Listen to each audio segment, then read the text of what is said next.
listening to Into the Spotlight with Osaka Jack on Everfree Network. Hello everyone, this is Osaka Jack with Into the Spotlight on Everfree Network. With me today I have someone you might be familiar with. Possibly. He's done a few things that you might know. Mr. Peter New. Hello. Hello. How are you today? I'm very well, thank you very much. Oh, excellent. Now, there is a very small chance that someone might not be aware of who you are.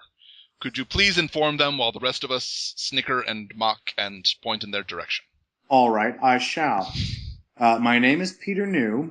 I am usually known for playing a member of the Apple family who says very little beyond "yup" and "no," named Giant Whopper, wasn't it? Can't remember the name. Giant Whopper, I think. It's some kind of hamburger. Some kind of hamburger, yeah. Right. Giant Whopper. I think he's called Beef Butt, maybe? I'm not sure. There we go, yes. Yeah. All right, now this is a character I want to see art of, Beef Butt. Oh, dear. What have I done? Already, we're 10 seconds into the interview, and I already regret this. What do we do? If my interview stays on track for the entire time, I feel like a failure. That's the honest to God truth. If I go back into editing and I can construct an easy conversation line through the whole thing, I'm like, wow, I messed up. I'm going to see if I can re-record this, because that's just horrible. It must be disjointed and hard to follow. I'm like a musician, man. Like a really avant-garde, inaccessible music is what I'm all about, except with conversations. Exactly. You know what I mean? The rutabagas are beside the table. I have a guitar. Rhubarb, man. Rutabagas are so 2014 earlier in the day. That's right.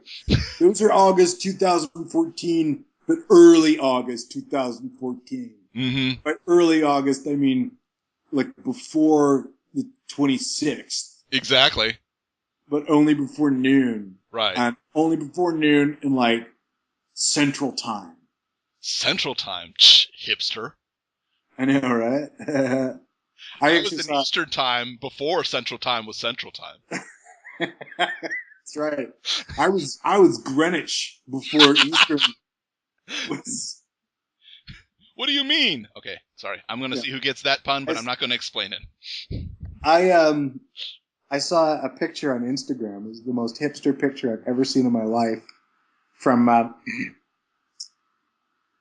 friend of mine from this outside. I think it's outside a coffee shop that in Vancouver that is like hipster central. Okay. And it was like the newspaper boxes right outside the coffee shop, and it was like a rabbit on a leash tied to the newspaper box with like a bunch of carrots in front of it so that it would stay there. All right, now I actually have friends who have rabbits to say I don't like this person because carrots are actually not all that healthy for rabbits as a general diet food. I didn't know that. Yeah, other greenery is fine. Carrots should be an occasional treat. Maybe it was its occasional treat. Oh, okay. That's a good point. Right, you don't know from a hipster picture. That's very true. Absolutely, yes. I'm going to go at the other end and say Japan is adapting faster. There are actually cars that have normal front seats, but the back seats have been taken out and replaced with wood paneling so that your pet can be in the back and you don't have to worry about cleaning up from carpets. Yeah. So we have actually gone full circle on that. Fair point. Well, I'm sure that you've been asked many times how you got started in Pony. Well, yeah, I'm happy to answer it.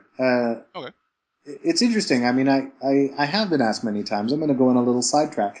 I have been asked that question many times, but what I find interesting about being asked a thing many times is that I've never asked the question, even though it's the same question, I've never asked it in precisely the same way.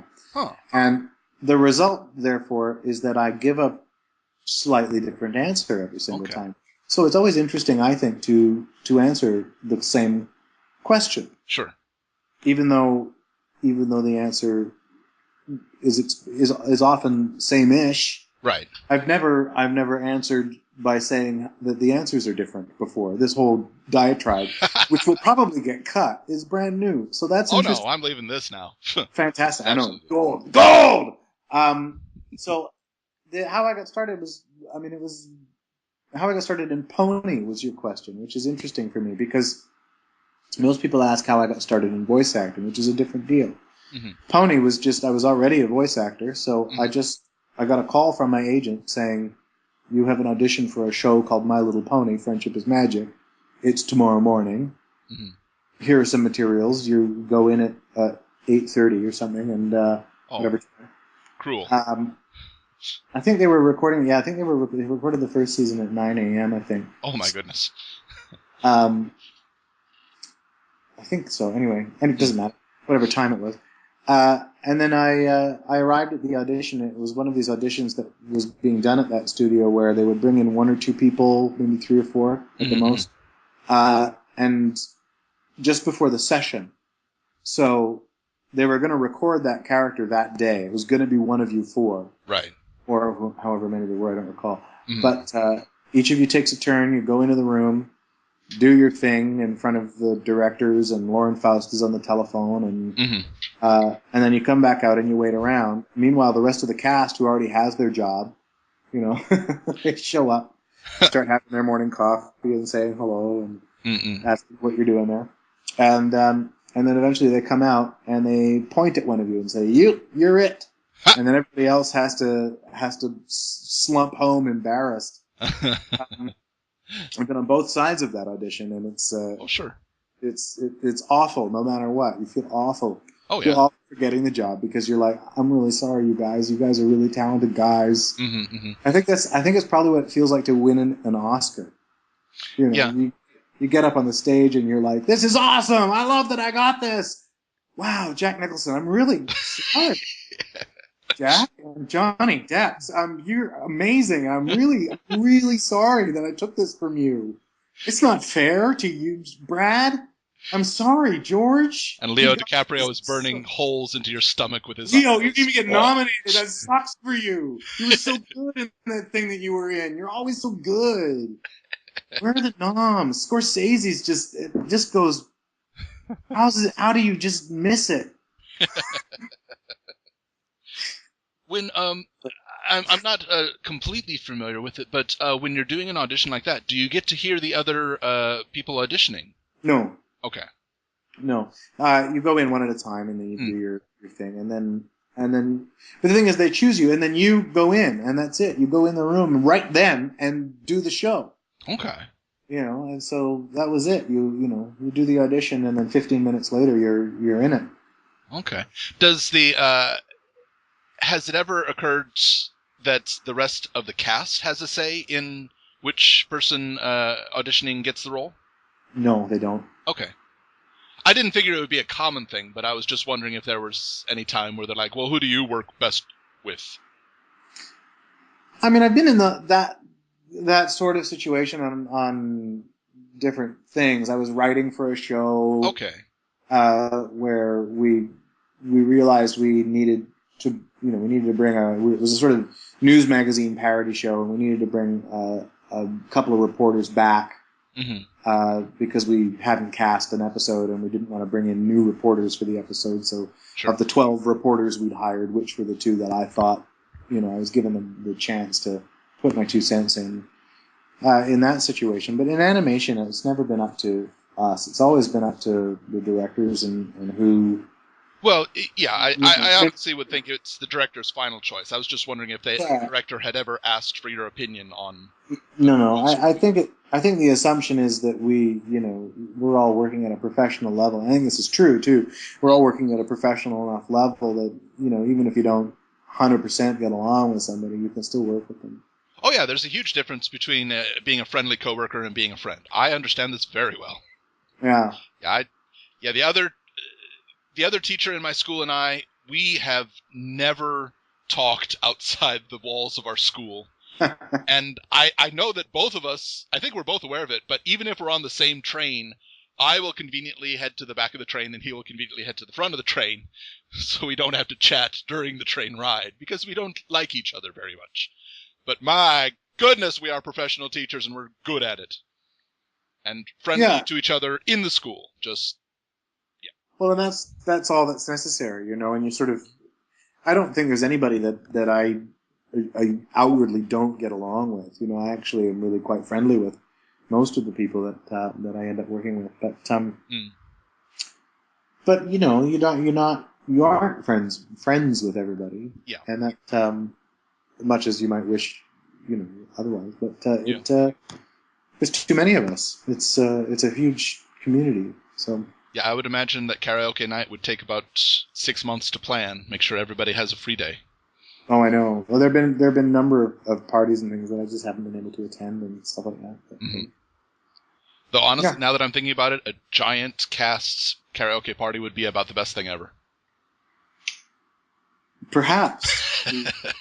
To witness, perhaps. Okay, future cons, take note. You know what? Although I think Ashley would just win them. Don't you think? Ashley and Shannon. Probably, yeah. Ashley and Shannon would just win them. I don't know. No, Andrea could get up there too. Andrea's a brilliant singer. Kazumi Evans. Yeah. Kazumi, yeah. Oh, there's a lot of good singers. Yeah. Actually.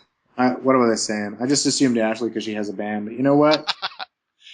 Well, if she chose some Hey Ocean songs, I think she could probably nail it a lot more than anybody else. That's right. I'm gonna sing "I Am a Heart" better than her. Just do the thing with your fingers at your eyes. I'm watching you bawl. I am a heart that's hard to pin. Huh? Yes. I think it could work. Yeah, totally. Everyone, Peter New's album will be out next month, and be pulled from shelves about a day and a half later. That's right. I don't know. Once the comedy value of it is gone. Hey, Jerky Boys sold a few million albums, so why not, Why not? Yeah. I could be the next Jerky Boys. That could be my claim to fame. That would be both awesome and incredibly embarrassing. Yeah. And I'm curious now who listening has any idea what we're talking about. Because I've just realized that this is in the days when answering machines were still in use. Oh, God, yeah. Well, we do still have voicemails. Yeah, we have voicemails, but it's difficult to prank someone when you know who's calling you. Yeah, everybody's got... pick up. Yeah, everybody's got the... what you call thing where you can... Yeah. Caller ID, yeah. Caller ID. Well, you've been in quite a few animation as voices recently, but that's not the extent that... I mean, that's not all that you've done. No. There have been a few things recently. One, I honestly, I would love to get an update on it. How is Alien Abduction doing? I haven't heard a lot lately about it, but that is unsurprising. Sure. When we weren't selected as the winner of the Cinecoup. We tried. Thank you, everybody, for trying. I really do appreciate it. We came very close. We were top 5 out of 90, which is astonishing. It's fantastic. But when we weren't selected as the top one, Cinecoup sort of took the Granger brothers aside and said, we want to make this movie, and we want to try and do it with an even bigger budget than the $1 million we were promising you as the winner of this thing. But what that means is that then they had to pursue sort of more traditional funding channels to try to get the money, and that is often a years-long process. Sure. And so that's the last I heard. That is where we're at. I think the guys are trying to get brush their script up a little bit, and then I suppose for those who aren't familiar with it, Alien Abduction was what we call it, a filmlet or a mini film that was attempted. It was a trailer. The way Cinecoup was essentially a contest, but it was a contest about film financing in Canada. In Canada, films are made with much smaller budgets because we have fewer seats in our theaters total to make it worth spending a lot of money on a movie. Mm-hmm. So the idea behind Cinecoup was that one movie was going to get picked and given $1 million budget to get made, which is, a good sized budget for a film. Oh yeah. In this country. So, one movie was going to get selected, and how they were going to determine which one was going to get selected was based on a series of challenges that each team had to accomplish over about a 6 or 8 month period. Mm-hmm. Beginning with each team had to submit a 5-minute and 3-minute trailer. Like it was you had to make a trailer for your movie, like what would appear in the movie theaters for movies 6 months before yours came out. So 90 teams made a trailer, including Alien Abduction, and then they just got winnowed down to 5. Mm-hmm. And the top 5 teams went to the Banff Television Festival, or if that's what they still call it, and pitched to big names and whatnot, and one got the $1 million. Oh, nice. Yeah. It looked hilarious. Well, it was really great fun. It was great fun. I love working with Maddie and Mikey Granger, and also with Patrick Gilmore. We've worked together before in Sunflower Hour as well, and it's just great fun. It was all great fun. It was nonstop good times, basically. I do hope it gets made. For anyone who hasn't seen the trailer, essentially the entirety of the human race is going to be judged on one man who is kind of a douche. Yeah. Except, yeah. I play the alien. I'm blue. Yes. And I don't know if it was part of the alien language that you had decided on, but there was a almost musical gurgle language that you had. That's right. I did have a musical gurgle. Which I would like for a ringtone at some point, but... We'll arrange that at a future date. Yay! Woohoo! Gurgle ringtone. Okay. Do you hear someone drowning? Oh, hold on. Someone's calling me. Hold on. Hello? No, that's just my musical gurgle. But you mentioned it just briefly now. But yes, another thing that you're in is Sunflower Hour. Yes, indeed. Which I believe that's gotten a Leo Award nomination, right? And wins. Joanna Newmarch, who played my whenever we see each other at auditions now, we call each other porn wife and porn husband, because we played producers of pornography who had decided to go into children's television, naturally, and produce this puppet show for kids. And so the movie is a mockumentary about us getting a new puppeteer, basically. And we should mention but she won the a movie is not for kids. For children, no. as might be indicated by the fact that I just used the phrase "porn wife" in this interview. Yes. But twice now, apparently. Yeah. But it's a very funny film, and but obviously not for everyone. And I think it's got quite a lovely heart to it, to be honest. Oh, though my actual character, I was nominated for a Leo Award, and Joanna was nominated and won one, and nice. And I think it was nominated for a few others. I think I can't recall whether it won any at this point, but it. What was I going to say?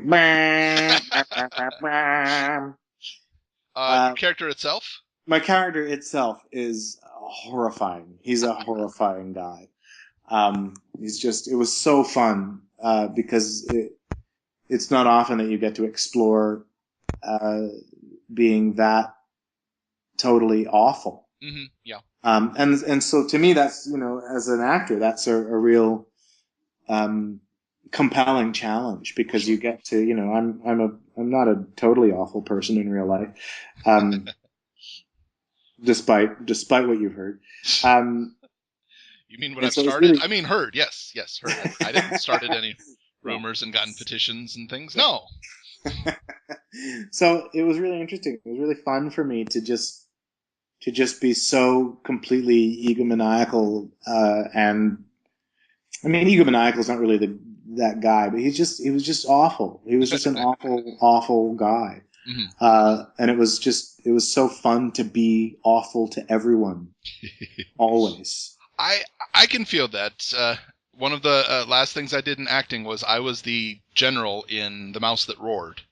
And I got to yell at everybody, and it was so cool because I'm usually not that loud and forceful. And no, I understand. It's good to let your bad guy chops get out every once in a while. Yeah, it was fun. It's just been made available on iTunes in Canada. I don't know if it's been made available on iTunes anywhere else, but I can tell you, Japan, no. But then again, iTunes Japan doesn't have most of the things that you're in, so well, that's too bad for Japan. Yes, it is. Makes things difficult for me, but. Well, I'm sorry. I'm sorry that's the way. But if it's never mind. What is the drink of the night?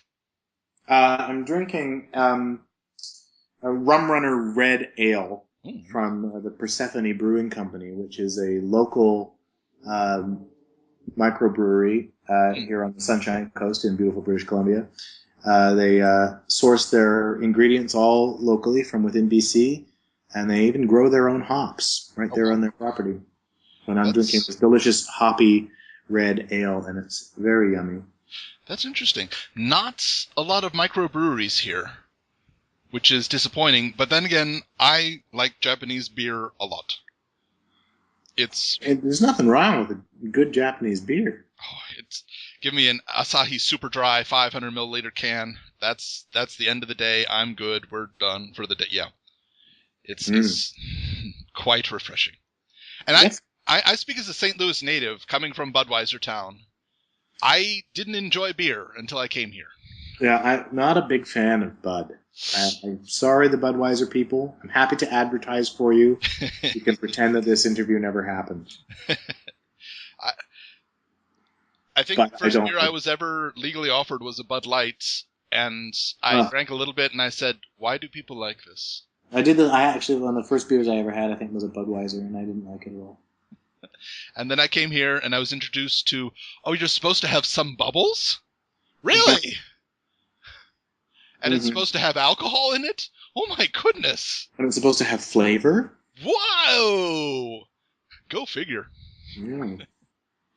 But I still get it.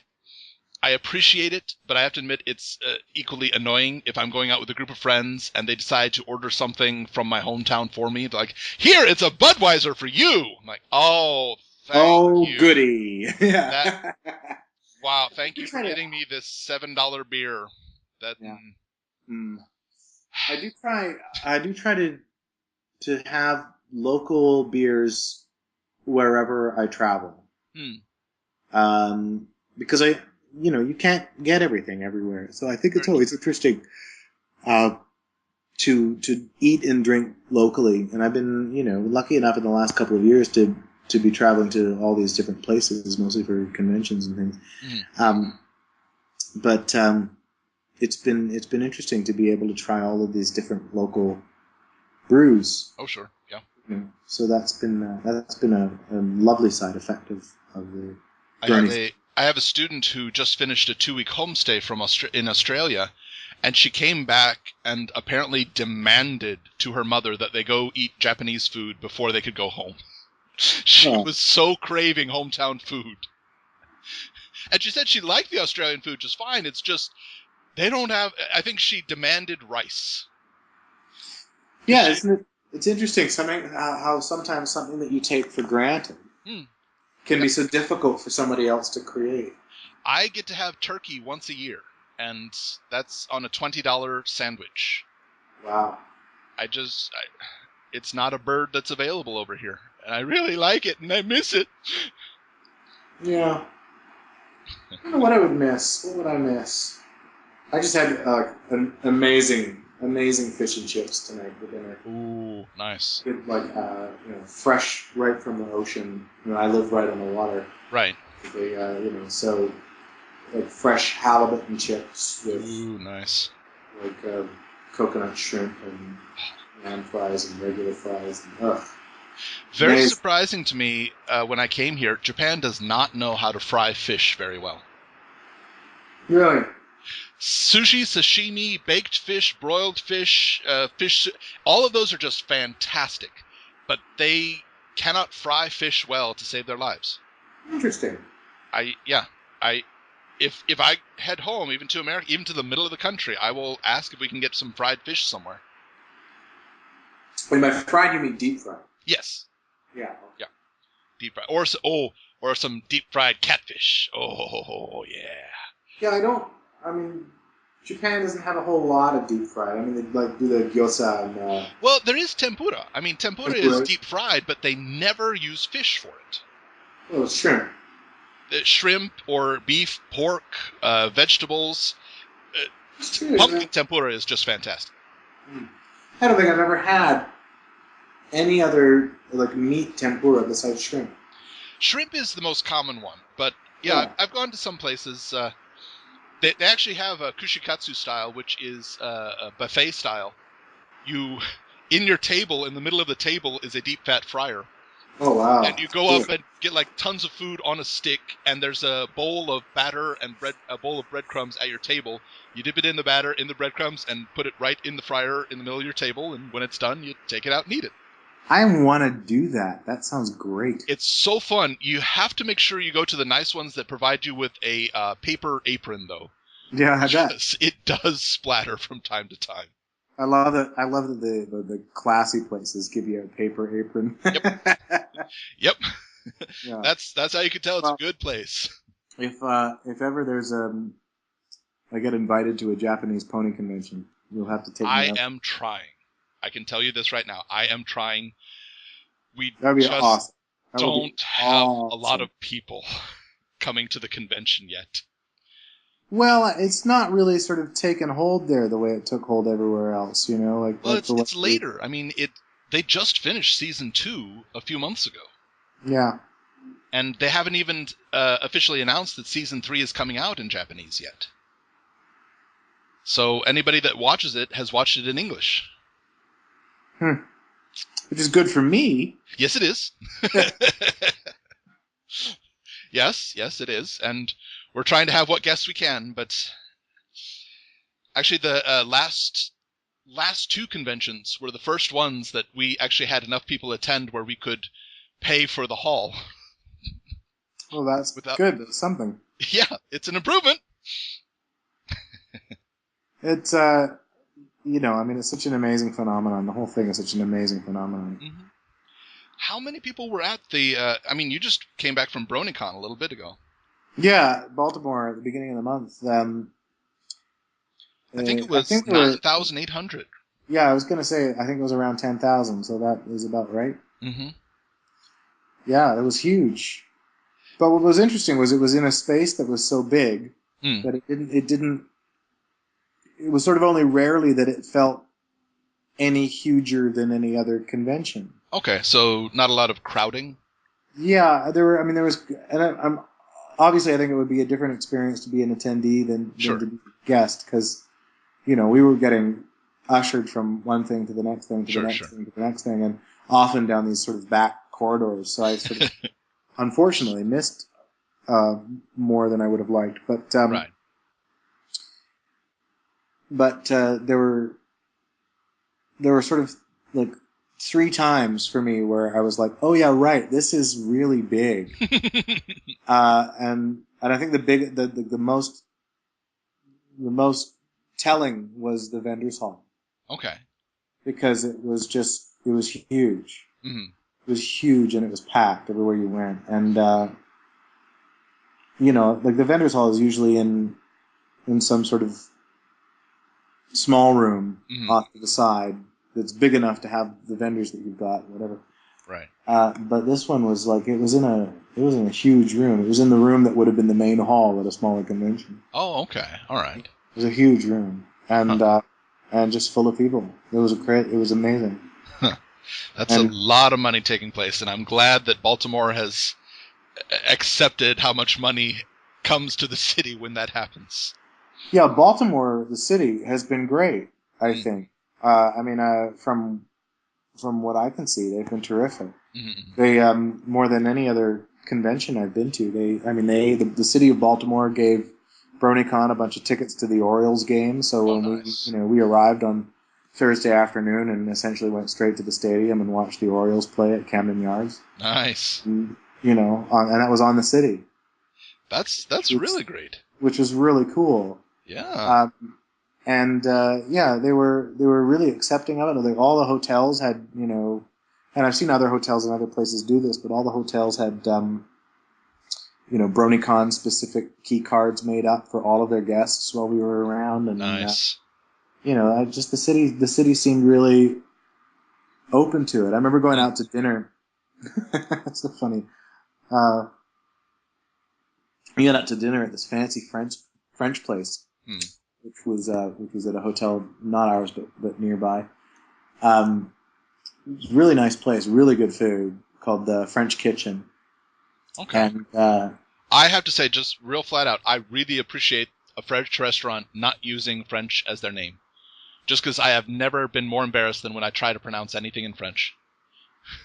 Well, I respect that, but but I also understand why a French restaurant might want to use French in their name. I understand completely as well. Just that is the only French restaurant that I am aware of that I can be safely sure I am pronouncing it correctly. Fair enough. Okay, sorry. I digress. We went there and we had this really nice young guy as our waiter, who had no idea what was happening. He'd seen some cosplay around, and he knew that it was going on. Obviously, there were some people staying at the hotel. Sure. They were going to the convention, and so he could tell that we were part of it. I guess some of us still had our badges on or whatnot, and I think it was Andrea and me and our handlers and a couple of other people were there, and so it came out that we were the voices on the show, and we were the guests of the convention, and he thought that was just great, and he started asking us questions about, like, so what's it like to be on the show, and what's this fandom like, and he was really interested in all of it. He really wanted to know about it, and then he like bought our drinks, and then nice. It was he was really into it. He was the type of guy that in a lot of other places might just judge it, just immediately right off, just go, I've seen a lot of weirdos around. What's the weirdos? But he didn't do that. He approached it with a sort of genuine curiosity, and I sort of found that that was the common thing in Baltimore. Huh. And later I went back there with a slightly different group to get a couple more drinks, and we had the same guy. And he bought us some drinks, and he wanted to know who everybody was, and he was still really curious about it. But the really funny part of it was that he had to open a new bottle of wine for us at one point, but had lost his opener. Uh-oh. So he came to the table and said, I just want to apologize in advance. I've lost my opener, so I don't want to alarm you when I use my switchblade to open this wine. And then he whips out his switchblade, jacks it into the cork, and goes, "Welcome to Baltimore." And I just thought, this is perfect. This sort of sums up Baltimore to me entirely, in that it seems like it was a really welcoming place, who was really interested and involved and wanted to share in what was happening in its community. Sure. But it still had this sort of undertone of like possible horrifying violence, but never without kindness. There was always kindness there. So I really enjoyed it. That's great. I remember thoroughly enjoying your vine of Holy Smokles. Holy Smokles, yeah. Holy Smokles. There were a lot of people out there. Yeah. That was another one of those times that you go, oh yeah, this is a way bigger room. I saw a few vines of closing ceremonies where they played Time to Say Goodbye in that room while they're bouncing beach balls all around. It looked fun. Yeah, there was a lot of fun at that con. One little activity that they had you do was 20 questions. Yeah, I was just going to say, I had a great time doing that. I had no idea what to expect from that at all. But it was fun. I played 20 questions with a group of kids, for an hour. I answered yup and nope. Okay. That's what I was going to add. It was I could assume that was how it went with yep and nope, but Yep. I didn't see that said specifically, so I was okay. Yeah, no, I started that way, but it's actually hard to maintain that for a full hour. Oh, sure. Um, and the kids were getting a kick out of, after a while, they started to get a kick out of asking me silly questions. Sure. So I would be like, okay, I have a new thing. I'm ready to, you go ahead and start asking your questions. And they would say, are you ever going to answer yup and nope again? I'm like, okay, well, that's question one. And the answer is maybe.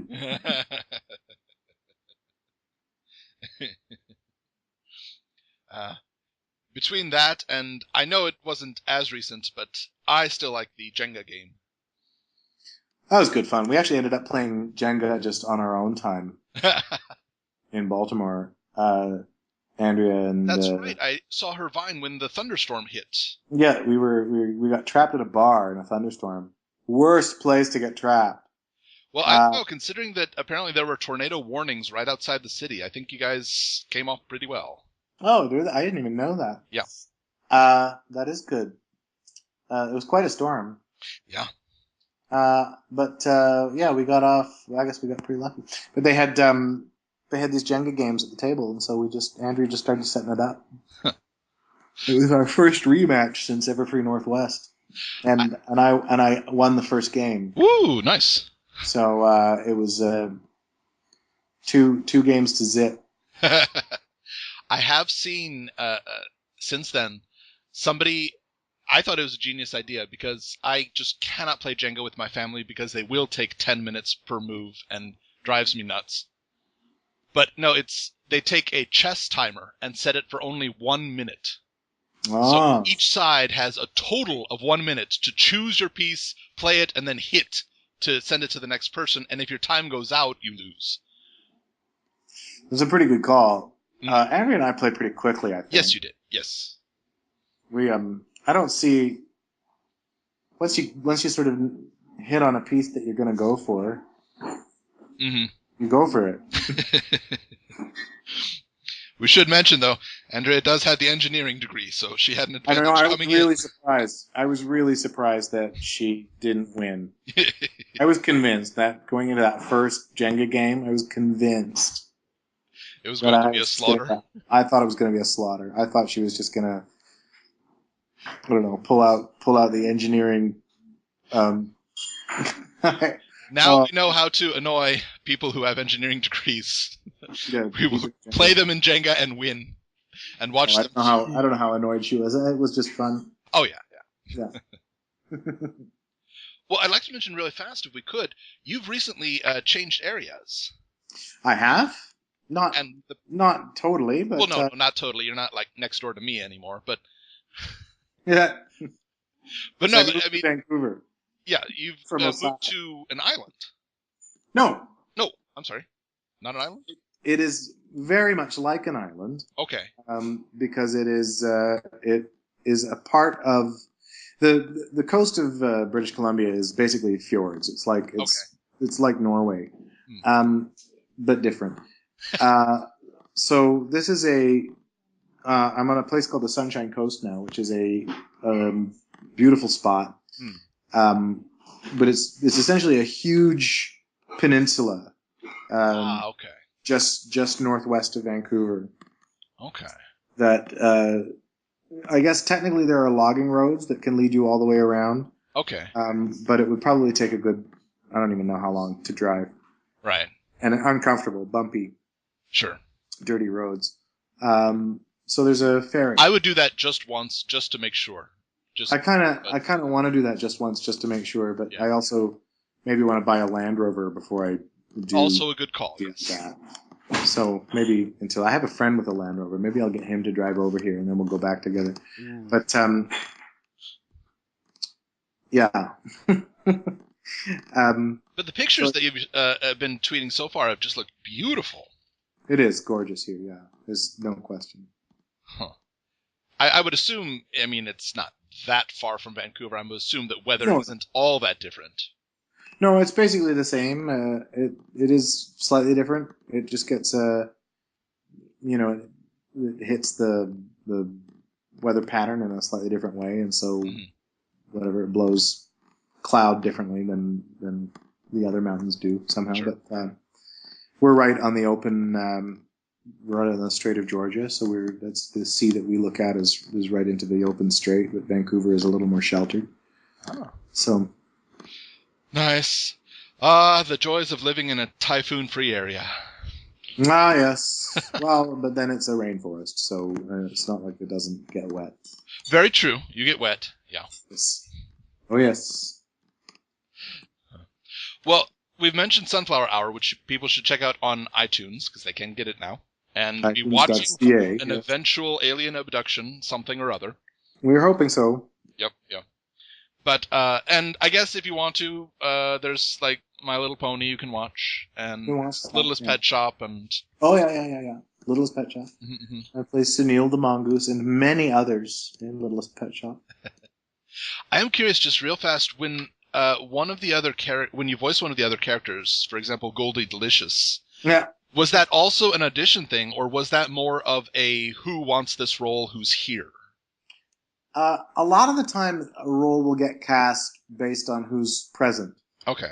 And because that's how it often works on Littlest Pet Shop, when I get scripts for LPS, if I don't know who's going to be playing a part, I'll just read it out loud. Okay. So that I get a sense of what voice I would do. So I have an offer. Sure.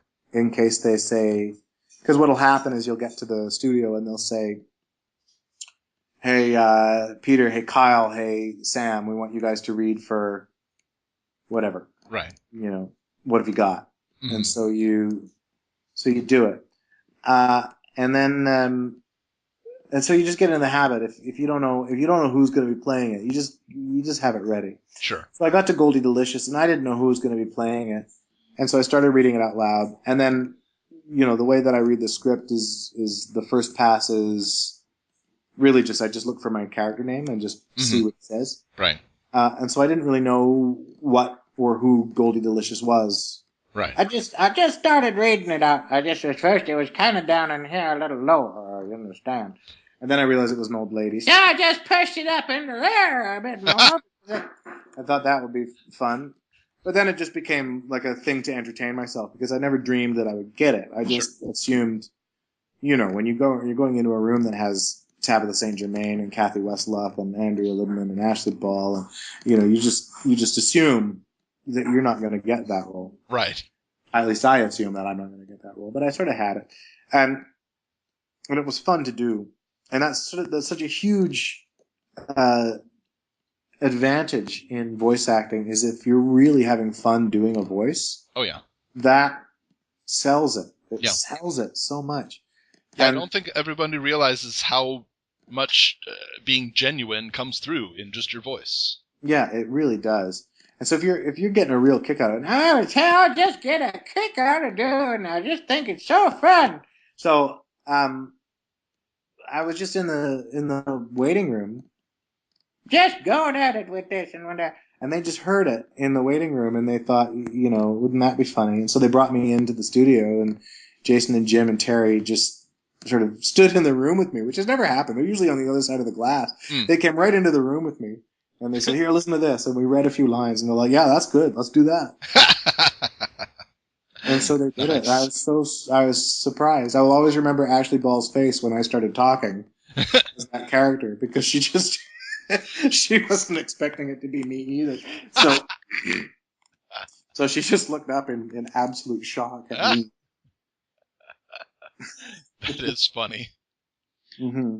I liken it to, I'm not actually sure in Western animation, but I know that it's almost a rule in Japanese animation that any young boy's voice is done by a woman. It's not a rule necessarily, but it's pretty usual. And I'm just wondering if this is going to be the start of the opposite, that old lady voices are going to be done by males now. I don't think so. No, neither do I, but... No, it's funny. I mean, I was doing my best, really, just to do a Tabitha St. Germain, Granny Smith impression. Sure. But with a bit more southern twist on it than that. I know that Rob Paulson has said some of his best voices come out of him imitating somebody else imitating something.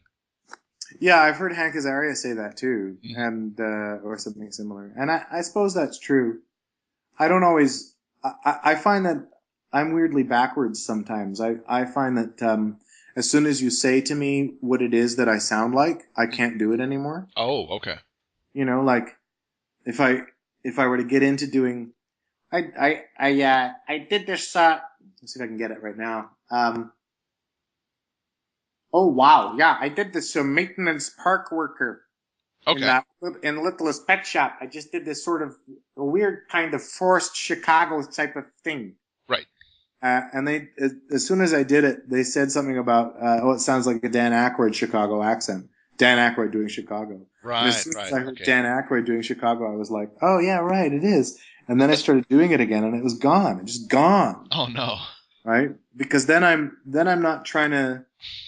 Because for me, it's like if oh wow, yeah, if I'm doing a voice that I think is fun to do, then I'm doing something that's fun for me, and I'm not thinking about Dan Aykroyd and what his mouth might look like, or what he sounded like when he did the Blues Brothers, or any of that stuff. It's all out of my head. But as soon as you say, "Oh yeah, it sounds like Dan Aykroyd," then all of a sudden I'm like, "Oh yeah," when he was playing in the Blues Brothers, just like it just goes, because I'm now trying to imitate something instead of doing something genuine. Sure, I can see that. That makes sense.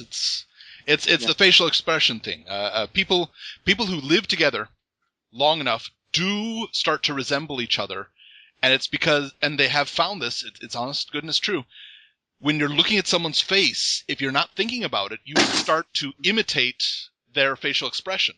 Oh yeah, absolutely, you do. And after a long period of time, that actually builds up the same muscles if two people are doing the same facial expression for a long time. So their face will actually start to look like the other person's face because they're both building the same facial muscles. I think the exact same thing happens with dogs and people.